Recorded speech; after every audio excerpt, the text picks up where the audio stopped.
It wasn't a referee's whistle or a statement from the commissioner. It was a cold, hard number. 48%. That's how much All-Star Game ticket prices crashed. NBA just got a wake-up call. One event, just one event exposed its greatest weakness. One cheap shot, one injury, and boom, $1,200,000 0 cents dollars vanished overnight. This is not just about a basketball play gone wrong. This is about a league that refused to protect its biggest asset, and boom, its entire financial foundation crumbled within seconds. Well, without Caitlin Clark, the WNBA and all their pay us what you owe us action, that action will sink. That action will sink. Just think for a moment. You've got the most electrifying player the WNBA has ever seen in Caitlin Clark, a generational talent who single-handedly brought millions of eyes to the women's basketball. And what does the league do? They stood by while the opposing players targeted her relentlessly. The audacity, such a shame. Caitlin has endured it all in just her rookie season.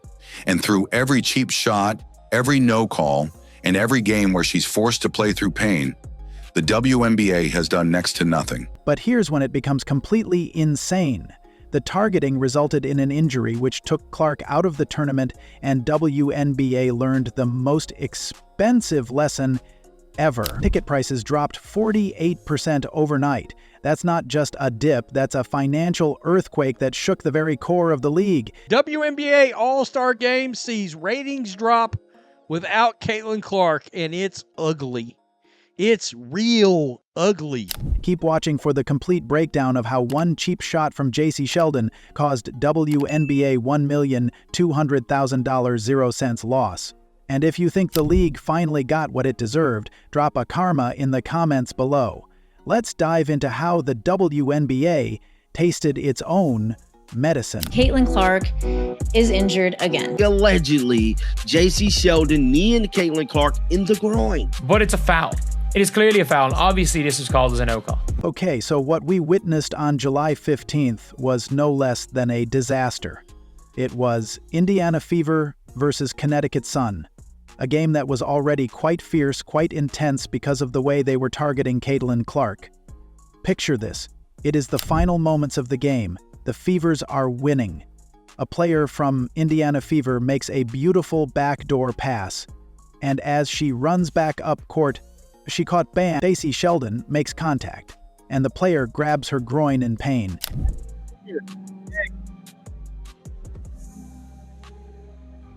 She immediately grabs her groin. She knows she's hurt. But what makes the situation more tragic is that it was not any ordinary player. It was Caitlin Clark.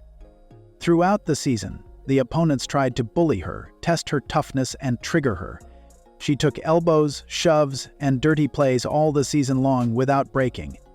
But now, it was different. 39 seconds in the game, she holding her leg because she knew, Caitlin knew she was hurt.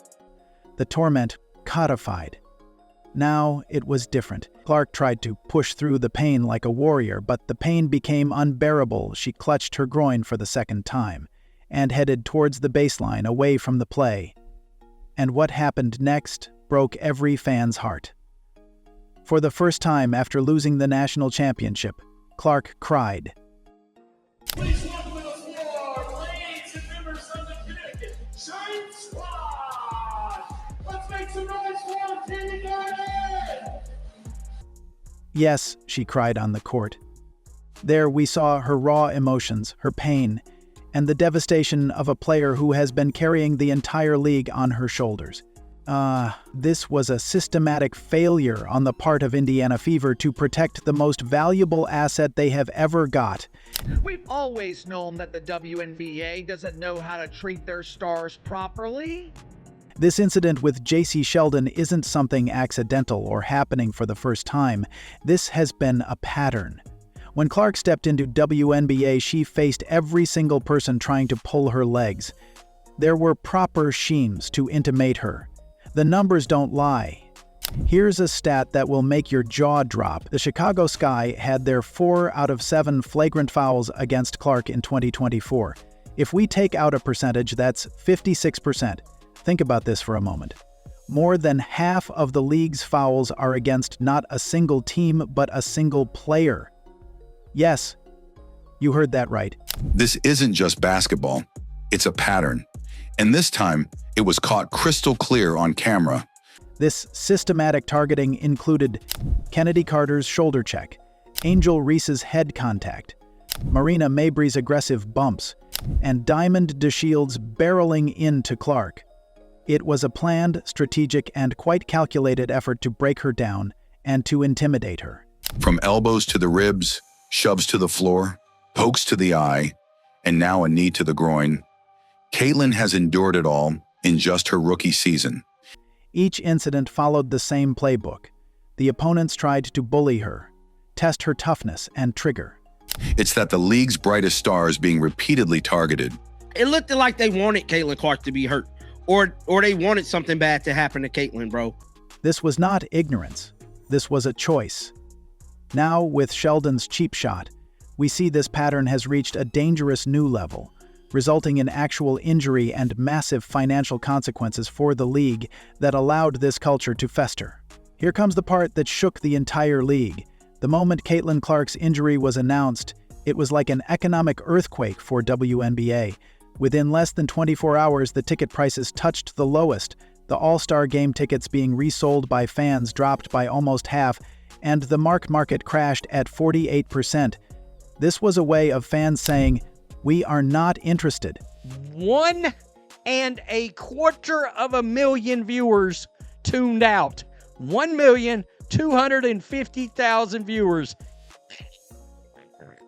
If you calculate all this, fewer tickets sold, lesser merchandise bought, lower game viewership means a direct hit of $1,200,000, 0 cents. And that is just the beginning. It represents potential millions of indirect losses in the future as well, like less sponsors, disappointed media deals, and everything that makes WNBA machines run. A massive blow. But all this moment proved is that they were wrong, dead wrong. The league needs Clark more than it ever realized, and now the entire world knows it. The market, the fans, and the finances sent a direct message. Without Caitlin Clark, Indiana Fevers, in fact, the entire WNBA is nothing. She is the biggest star, a generational talent, and the ultimate assert of women's basketball has ever got.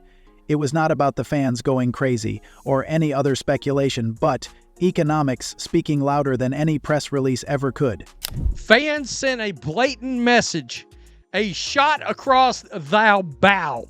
Now, here is when the story gets absolutely delicious. For months, the WNBA has been playing a dangerous game.